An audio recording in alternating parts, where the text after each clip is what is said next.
Hello there, ladies and gentlemen. So we are at Unit 13, Lesson 6. This is called Linear Regression. So Part A, it says, construct a scatter plot of this bivariate data.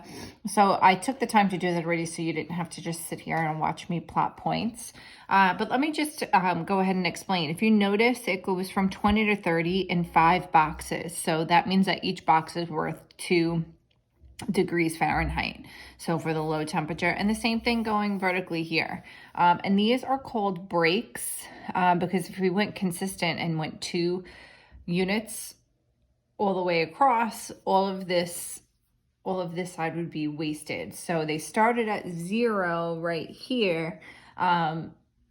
But 0 to 20 is not consistent with 20 to 22, 22 to 24, so on and so forth. So they showed that by using what we call a little break in the graph. So just in case you're wondering what that is, then I just plotted points, okay? So it goes 26 for the low temperature. So I went over to 26 up to 49. So here's my 48. I went right in between the boxes to 49.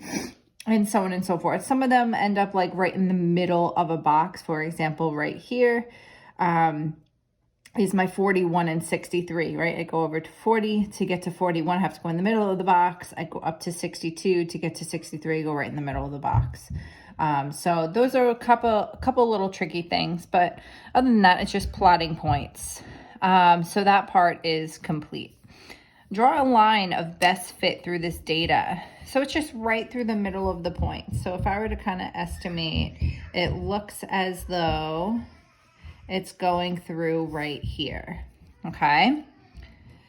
So now it says if the low temperature is 20, what is it predicted to be the high temperature? So here's the low temperature of 20. It looks like my line of best fit, it's going to be approximately 46 degrees. So 46 degrees as a high temperature. So now we have at the bottom a little bit of notes. It says regression. The term regression refers to the process of finding the best fit for data. Regression allows us to come up with an equation that would fit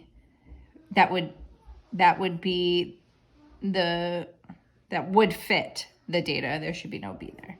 That would fit the data so we could predict the future data.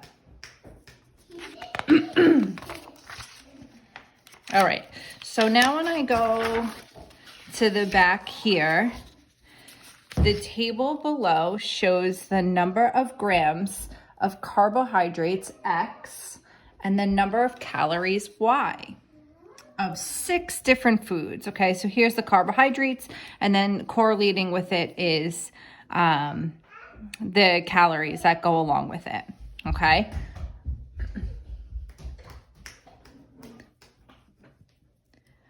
So now we want to know which equation is the line of best fit. Okay, so we have these choices here.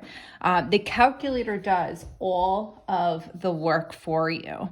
So you have to make sure that your stat diagnostics and stat plot are turned on. So that would be, I believe on this calculator, we may have to go to, let me just see. I think it's automatically turned on here for you guys.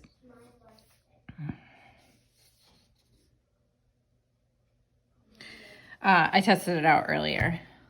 Okay, so, and then on the regular calculator that you're using on the computer, it's more than likely all set up. If you're having issues with that, just message your teacher. Okay, so type all necessary data into L1 and L2. So to get to L1, you're going, let me go back. You're going to go to the stat button. What we're doing is the unit of statistics. So we're going to hit stat, and then we're going to hit edit, okay? And if you notice, you have what we see, L1, L2, L3, L4. We're just going to use L1 and L2. We're going to put the information from the left side into L1. So it's 8, 9.5, 10, 6, 7, and 4. And then I'm going to move over to my L2, and I'm just going to throw these pieces of data into there as well.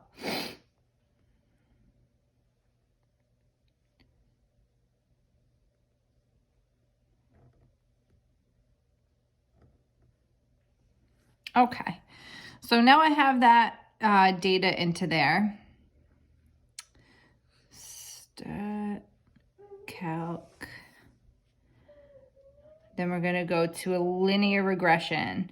We're going to use choice 4 here. Okay, so then we're going to go linear regression. You can view the scatter plot by doing the zoom button and then the 9 button. It's not completely necessary to get the line of best fit. So you're going to go to stat calc for on the regular calculator, and this you're going to just hit the stat button, just like same here. Move over to the calc area. And then you're going to choose choice 4 for linear regression. That's exactly pretty much what we did here. Okay, so I'm just going to go ahead and hit enter. Please purchase the app to do this calculation. Of course. All right, so we'll need the regular calculator for this one. It's just going to take me a minute to get my computer loaded. So while that happens, I'm going to explain the correlation coefficient at the bottom. Here is a perfect positive correlation. That means that every single one lines up perfectly and it's directly on a line. This is a strong positive correlation, and positive and negative correlate with the slope, right? If it's going up, that's going to be a positive slope. If it's going down, it's going to be a negative slope. And the closer together the dots are, or the plots are, is going to be the stronger it is, it's going to be, excuse me, the stronger correlation it's going to have. All right, so this is a positive, perfect positive, strong positive. Once they start getting more scattered, it's a weaker positive. Here, they're completely scattered. I can't even figure out which direction it's going, so there's no correlation. Then they start coming back together, but going down. So it's going to be a negative slope, so it's a negative correlation, okay? And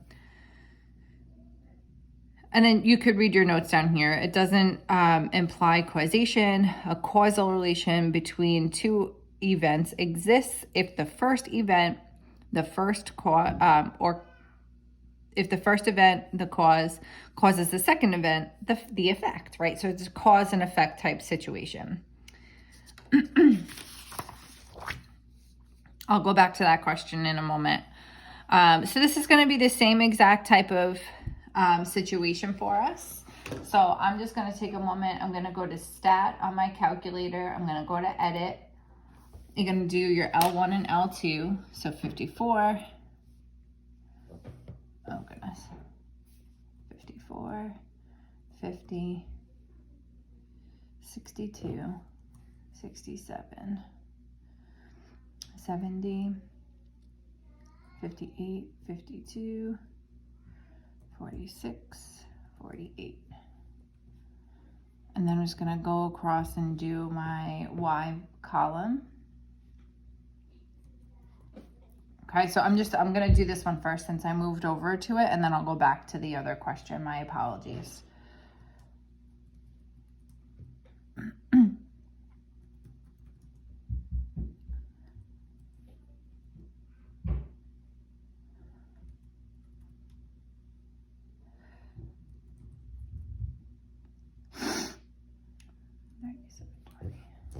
Okay, so once I have that typed into the calculator, I'm going to go to stat. I'm going to move over to calc. I'm going to choose choice 4. And I hit enter until I get to calculate. And of course, my diagnostics isn't on.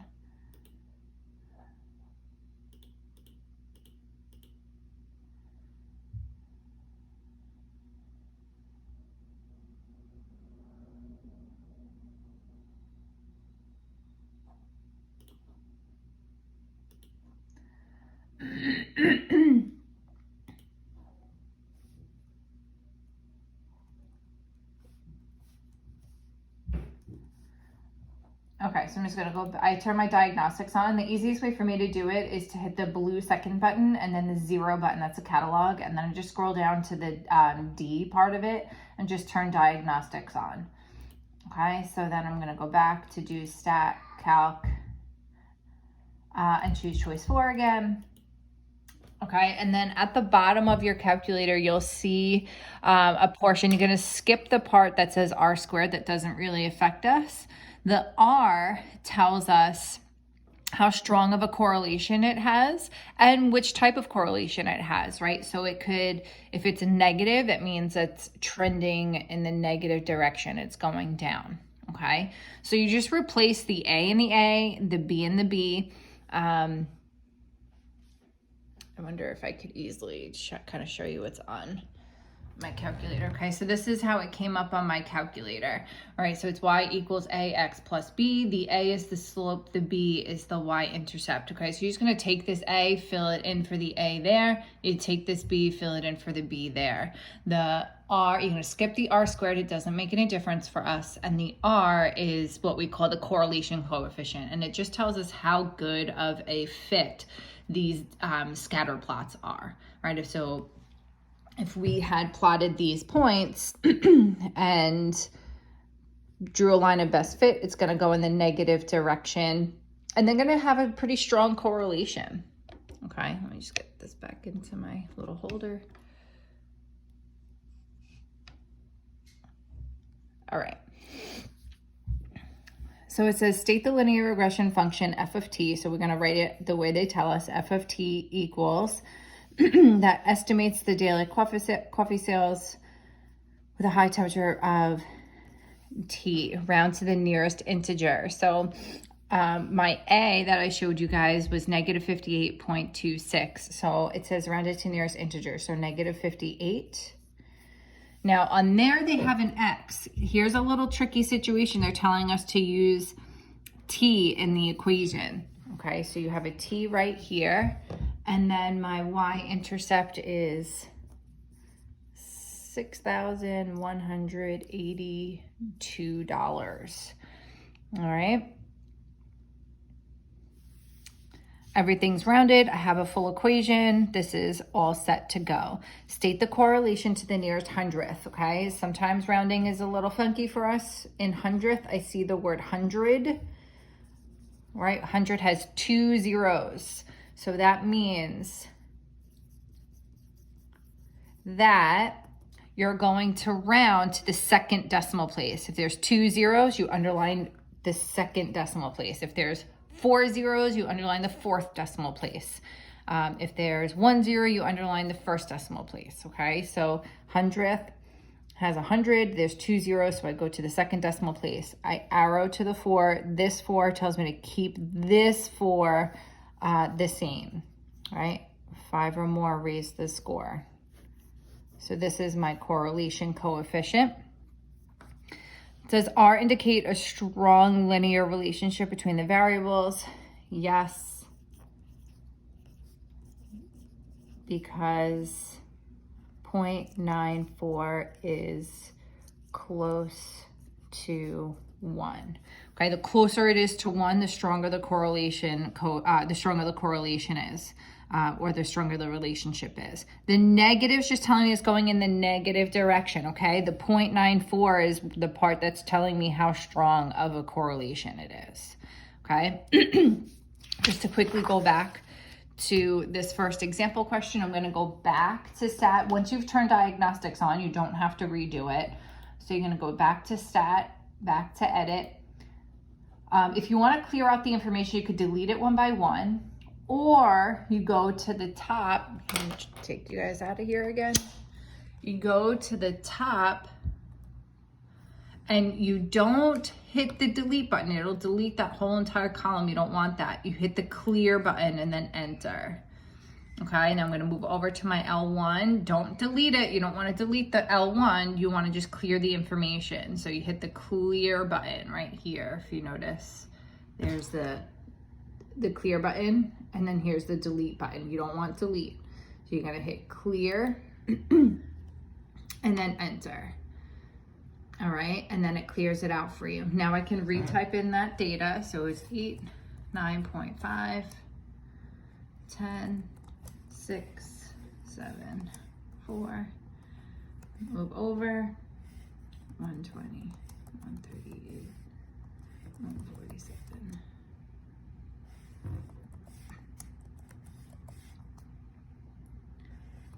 Okay, so now at this point I have that all typed in. I'm gonna go to my stat button.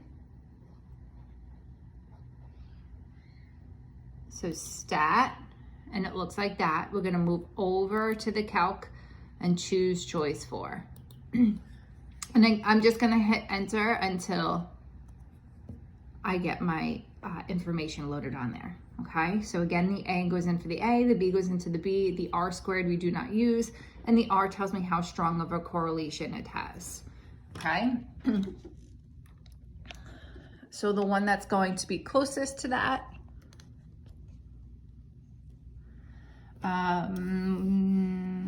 is going to be choice 4, 14.1 in for the A, and the 5.8 in for the B, so choice 4. Okay.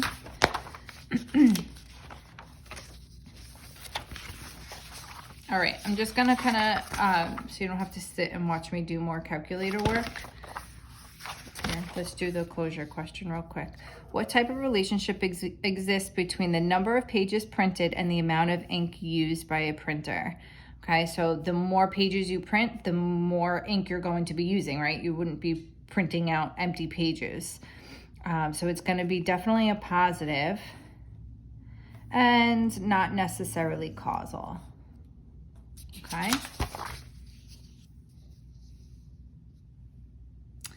Okay. So for here, they already gave you the information in here. You don't have to worry about typing it into the calculator. It says Omar has a piece of rope. He ties a knot in the rope and measures the new length of the rope. Then repeats this process several times. Some of the data collected are listed in the table below. He puts in his calculator and here's his regression screen. Okay, so state the linear regression equation. Again, the A goes in for the A, the B goes in for the B. You don't even have to worry about rounding. Using this equation, predict the length of the rope after tying 10 knots. Well, 10 is going to go into the X value. So whatever you get here, and you put that into the A, this goes into this goes into this, you write me an equation here. This part of the question is asking you to put 10 into the X from whatever you get here and find the answer. Then you're gonna go and figure out what the correlation coefficient is right here. They even tell you what variable to look at. Just please make sure you know how to round. Hundredth has the word 100 in it, which has 2 zeros. And then just tell me, is it going to be a strong linear relationship? And just tell me why. Okay, and we did that a little bit ago. If you have any questions, please feel free to message me or message your teacher. I hope you guys are doing well, and I hope to see you guys soon.